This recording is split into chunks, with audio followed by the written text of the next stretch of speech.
கிறிஸ்துவுக்குள் அன்பான தேவனுடைய பிள்ளைகளே, இயேசு கிறிஸ்துவின் பரிசுத்த நாமத்தில் உங்களை வாழ்த்துகிறேன், உங்களை ஆசீர்வதிக்கிறேன். கிருபையானது உங்களோடு கூட இருப்பதாக. இன்றைக்கும் நம்முடைய தியானத்திற்கு ஆதாரமாக 1 கொரிந்தியரின் புஸ்தகம் 6ஆம் அதிகாரம் 12ஆம் வசனத்தை நாம் பார்ப்போம். எல்லாவற்றையும் அனுபவிக்க எனக்கு அதிகாரம் உண்டு, ஆகிலும் எல்லாம் தகுதியாயிராது. எல்லாவற்றையும் அனுபவிக்க எனக்கு அதிகாரம் உண்டு, ஆகிலும் நான் ஒன்றிற்கும் அடிமைப்பட மாட்டேன். பிரியமானவர்களே, இங்கே தேவ மனிதன் மூலமாக நமக்கு சொல்லப்படுகிற 2 காரியங்களை பார்க்கிறோம். அதாவது, நாம் இந்த பூமியில் தேவனுடைய சுதந்திரவாளிகளாக நியமிக்கப்பட்டிருக்கிறோம். சுதந்திரவாளி என்பவன் அவன் எதை வேண்டுமானாலும் செய்யலாம், எதையும் செய்யக்கூடாது என்று சொல்லி அவனுக்கு தடை கிடையாது. அப்படி இருக்க, தேவனுடைய பிள்ளையாக தேவனுடைய சுதந்திரவாளியாக இருக்கிற நாம் தேவனுடைய நாமத்தின் மகிமைக்காக வாழ வேண்டியதும் அவசியமாயிருக்கிறது. யோசித்து பாருங்கள், நுகத்திலே பூட்டப்படாத ஒரு மாடு கட்டுக்கோப்பாக இருக்கிறது என்று சொன்னால் அது எத்தனை ஆச்சரியம். அதே போலதான் தேவன் நமக்கு சுதந்திரத்தை தந்துவிட்டார். இந்த பூமியில் நீ உனக்கு விருப்பமானபடி என்ன பண்ணலாம், வாழ்ந்து கொள்ளலாம். ஆனால் இது என்னுடைய வழி, இது என்னுடைய கற்பனை. என் கற்பனைகளை கைக்கொண்டு என் வழியில் நீ நடப்பாய் என்று சொன்னால் பாக்கியவான் என்று ஆண்டவர் சொல்லியிருக்கிறார். அவர் நம்மை அடித்து திருத்த முயற்சிக்கவில்லை. அவர் நம்மை கட்டாயப்படுத்தி அவருடைய வழியிலே கொண்டு வர விரும்பவில்லை. நமக்கு முழு சுதந்திரம் கொடுத்திருக்கிறார்.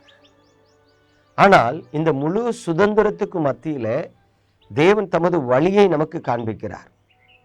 இப்பொழுது யோசித்து பாருங்கள், தேவனுடைய சுதந்திரவாளிகளாக இருக்கிற நாம் எதை வேண்டுமானாலும் செய்யலாம், எப்பொழுது வேண்டுமானாலும் செய்யலாம், எப்படியும் செய்யலாம்.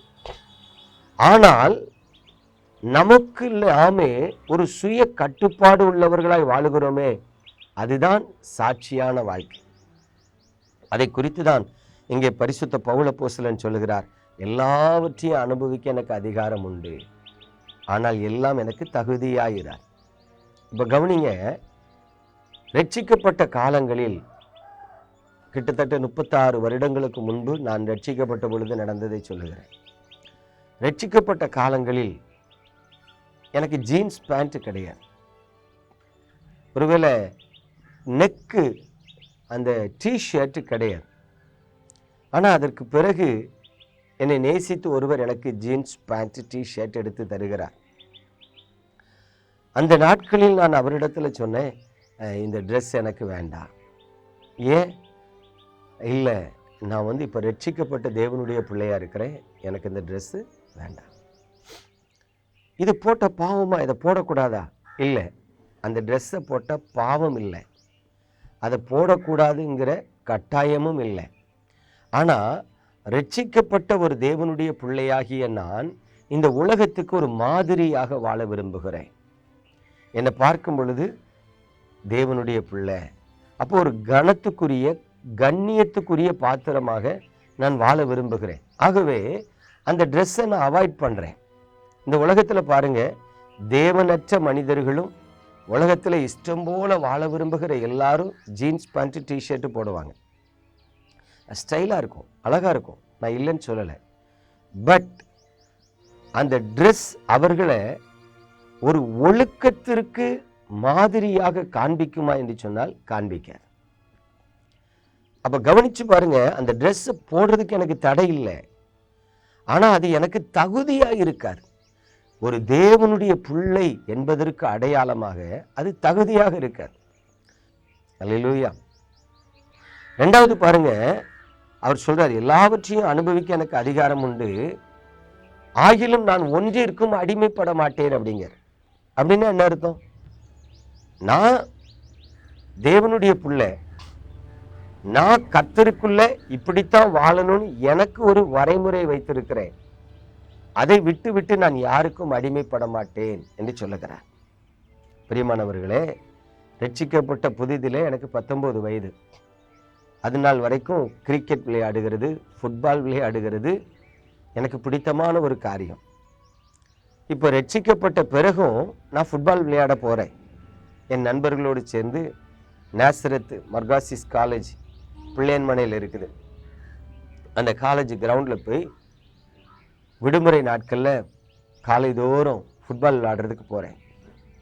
ஒரு 2 நாள் ஃபுட்பால் விளையாண்டுட்டு இருக்கேன்.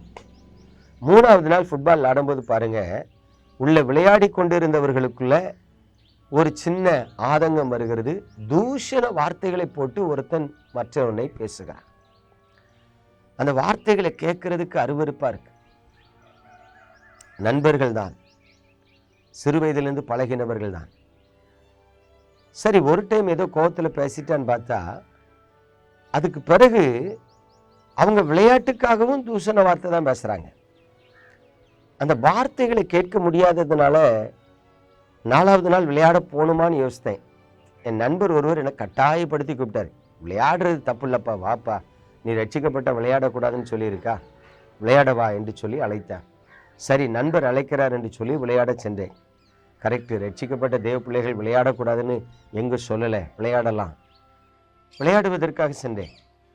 4ஆவது நாளும் பாருங்க, அந்த முதல் மணித்துளி விளையாட்டு ஆரம்பிக்கும் பொழுதே அங்கே ஒருவன் மற்றவனை தூஷண வார்த்தையினால பேச ஆரம்பித்தான்.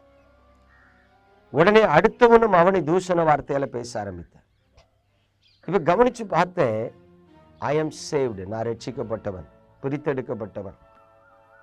கர்த்தருடைய வசனம் சொல்லுது, பாவிகளுடைய வழியில நிற்க கூடாது, பரியாசக்காரர் உட்காரும் இடத்துல உட்காரக்கூடாது. இப்பொழுது தேவன் எனக்கு உணர்த்துகிறார், இது ஒரு பரியாசக்காரர் கூட்டம், இங்கே இது கூட சேர்ந்து நீ விளையாடாது. பாருங்க, உடனே நான் பாதியிலே அந்த விளையாட்டை விட்டு வெளியே வந்துட்டேன். என்னுடைய நண்பன் சொன்னா, ஏய் என்னப்பா எங்க போற? இல்லை வேண்டாம், எனக்கு அது பிடிக்கல. அப்போ அந்த தூஷண வார்த்தைகளை பேசினவங்க சொல்றாங்க, ஆமா பெரிய பரிசுத்தவான் வந்துட்டாரு, போறான் விடுப்பா. யோசித்து பாருங்க, அவர்களுக்கு எல்லாமே விளையாட்டு தான். பட் நமக்கு வாழ்க்கை, நான் தேவனுடைய பிள்ளை, இப்படித்தான் வாழணும், இப்படிதான் வாழ வேண்டும்.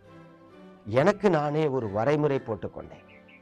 இன்னைக்கு தேவனுடைய பிள்ளைகளை, கர்த்தரை பின்பற்றுகிற நீங்க உங்க வாழ்க்கையில கர்த்தருக்கு மகிமையாய் சாட்சியாய் வாழ்றதுக்கு ஒரு தகுதியான வாழ்க்கை வாழ்றீங்களா? ஒரு தகுதியான ட்ரெஸ் போடுறீங்களா? அது எதை காண்பிக்கிறது என்று சொன்னால், உங்கள் இருதயத்தில் பரிசுத்தம் இல்லை, உங்கள் இருதயத்தில் தேவனுக்கு பயப்படுகிற பயம் இல்லை.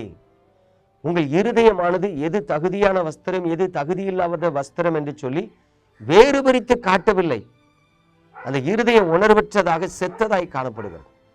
எனக்கு அன்பான தேவனுடைய பிள்ளைகளே, கிறிஸ்துவுக்குள் கிறிஸ்துவை பின்பற்றுகிற தேவனுடைய பிள்ளைகளாய் வாழ விரும்புகிற நீங்கள் தகுதியான வாழ்க்கை வாழணும்.